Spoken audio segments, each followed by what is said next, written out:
हम 5 अगस्त 2019 के उस फैसले के खिलाफ लोगों से वोट मांग रहे हैं। जम्मू कश्मीर नेशनल कांफ्रेंस के नायब सदर उमर अब्दुल्ला का बड़ा बयान। आपको बता दें कि जम्मू कश्मीर नेशनल कांफ्रेंस के नायब सदर उमर अब्दुल्ला बारामूला लोकसभा से इस वक्त जो है वो लोकसभा इंतखाबात की तैयारियां कर रहे हैं। जैसा कि आप जानते हैं कि जम्मू कश्मीर में 5 फेजेस में लोकसभा इंतखाबात का जो शेड्यूल है वो जारी किया गया है। आप जानते हैं कि पहले फेज में जो है उधमपुर डोडा लोकसभा सीट पर चुनाव जो है मुकम्मल हो चुके हैं। जम्मू लोकसभा सीट पर 26 तारीख को वोटिंग थी, वहां पर भी मुकम्मल हो चुके हैं। लेकिन आपको बता दें कि राजौरी अनंतनाग लोकसभा सीट पर 7 मई को वोटिंग होनी थी।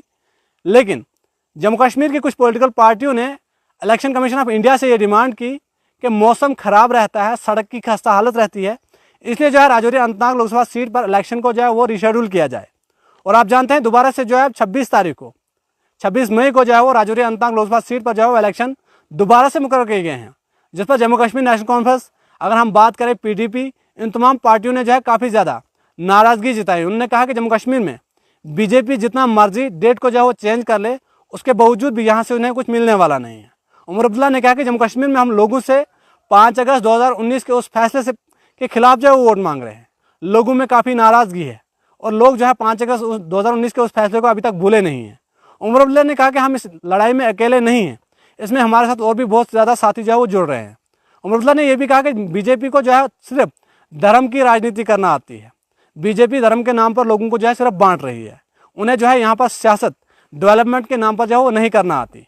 लेकिन आप जानते हैं कि जम्मू कश्मीर में लोकसभा इंतखाबात की तैयारियाँ ज़ोरों शोरों से चल रही हैं।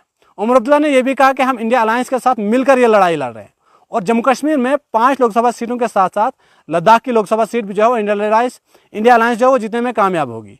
आने वाले वक्त में पता चलेगा जब वोटिंग जो है तमाम सीटों पर मुकम्मल होगी, उसके बाद कौन सी पार्टी जो है जीतने में कामयाब होगी।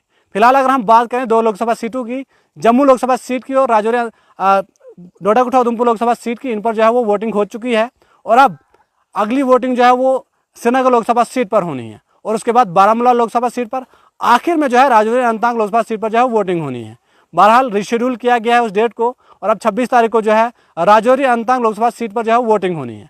राजौरी अनंतनाग लोकसभा सीट की अगर हम बात करें, जम्मू कश्मीर अपनी पार्टी से जफर मनास, जम्मू कश्मीर नेशनल कांफ्रेंस से मियां अल्ताफ, पीडीपी से जो है महबूबा मुफ्ती और अगर हम बात करें डीपीएपी से तो सलीम परे, जो एडवोकेट सलीम परे हैं, वो जो है मैदान में है। बट आने वाले वक्त में देखना ये जरूर होगा कि इलेक्शन रिशेड्यूल करने से जम्मू कश्मीर अपनी पार्टी या फिर डीपीएपी, पीपल कॉन्फ्रेंस या बीजेपी, इन तमाम पार्टियों में से किसी एक कैंडिडेट को जो है फायदा होगा या नहीं, या फिर पीडीपी जिस तरह से ये कह रही है कि लगातार पीडीपी को कमज़ोर करने की कोशिश की जा रही है। नेशनल कॉन्फ्रेंस ने भी जो है इस बार पीडीपी के साथ धोखा किया। जिस तरह से आप जानते हैं पीएचडी एक अलायंस बना था, लेकिन नेशनल कॉन्फ्रेंस ने पहले से ही साफ लफ्ज़ों में बता दिया था कि कश्मीर की 3 सीटों पर हम कहीं पर भी कॉम्प्रोमाइज़ नहीं करने वाले।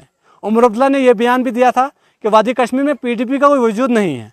लेकिन जब रैली में पीडीपी के लोग शामिल हुए तो नेशनल कॉन्फ्रेंस को लगा कि शायद वादी कश्मीर में पीडीपी का वजूद जो है अभी बाकी है। जब पीएचडी का अलायंस रहा नहीं तो कश्मीर में जो है पीडीपी ने 3 की 3 सीटों पर जो है वो अपने उम्मीदवार मैदान में उतार दिए। अगर हम साउथ कश्मीर के राजौरी अनंतनाग लोकसभा सीट की बात करें तो महबूबा मुफ्ती, अगर श्रीनगर लोकसभा सीट की बात करें तो वहीदुर रहमान पारा, अगर हम बात करें बारामूला लोकसभा सीट पर तो वहाँ पर जो है फयाज अहमद मीर, जो फॉर्मर राज्यसभा मेंबर रह चुके हैं, उन्हें जो है वो मैदान में उतारा गया है।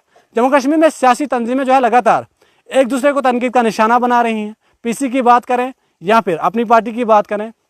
वहीं अगर हम बात करें उमर अब्दुल्ला, उन्होंने ये बयान दिया है कि हम 370 के उस फैसले के खिलाफ लोगों से वोट मांग रहे हैं। 5 अगस्त 2019 के दिन जो फैसला मरकज़ की भाजपा हुकूमत ने लिया था, उसके खिलाफ हम लोगों से वोट मांग रहे हैं। वहीं अगर बीजेपी की बात करें तो उन्होंने डोर टोक में जो है कह दिया है कि कांग्रेस से हम ये चैलेंज करते हैं, कांग्रेस को हम ये चैलेंज करते हैं कि वो दोबारा से जो है जम्मू कश्मीर में दफ़ा 370 और 35 को बहाल कर दे। वज़ीर दाखिला अमित शाह की बात करें तो उनका कहना है जब तक बीजेपी का एक वर्कर जिंदा है तब तक जम्मू कश्मीर में दोबारा से जो है दफ़ा 370 और 35 जो है बहाल नहीं हो सकता।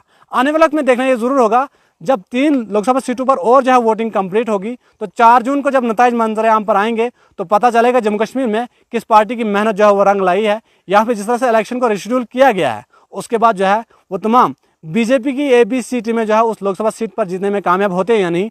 आने वाले वक्त में क्या कुछ अपडेट रहेगी इलेक्शन के रिगार्डिंग, वो भी हम तक पहुंचाने की जरूर कोशिश करेंगे। बहरहाल आप लोगों की क्या कुछ राय है, आप लोग अपनी राय कमेंट सेक्शन में जरूर दीजिए।